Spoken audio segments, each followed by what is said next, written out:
Ayan po guys, ang ating pananghalian. Ginisang ampalaya guys, na may itlog. Tapos nilagyan po natin siya ng alokbati. Ayan po kasi may nakuha tayong alokbati guys. Sayang lang yan.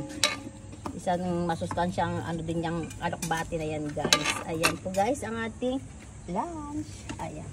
Tapos ito po yung ano kagabi guys, yung tawag dyan. Yung lechong manok kagabi guys. Matira. Ayan, inano natin yung lechong paksiw na manok. Ayun na yung natira guys. Ang dami niyang kanina guys. Kaya siyempre kumakain na po sila. Kaya natira.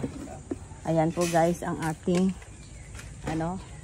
Dito tayo naglalunch sa ating likod bahay po guys. Kasi nga presko yung hangin dito. Kasi ayan makulimlim po siya guys. Ayan. Ayan po ang aking mga pamangkin. Ayan, nagtimpla tayo ng juice guys. Tutok ka lang yung daan. Ayan, para ano, refreshing kahit kumakain guys. Ayan, may pampalamig din tayo guys. Ayan. May ano kaming orange flavor guys. Ayan.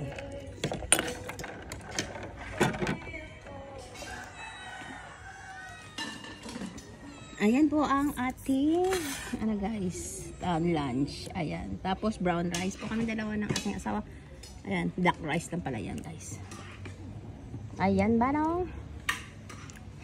Ayan po guys, tara guys, kain na po tayo guys. Ayan, tara guys, kain po tayo. Ito ang ating ano din, ang aming asawa, aking asawa. Ito ang ulam namin dalawa. Alokbati. Ayan guys, kakamayin ko na lang kasi malinis na aking kamay.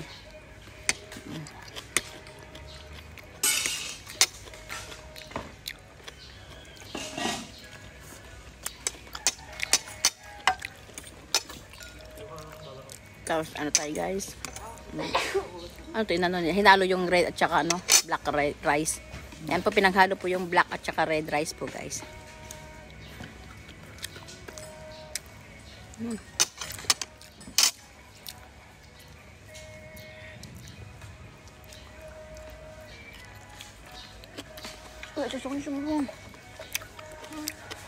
Ayan po guys, thank you guys for watching, bye!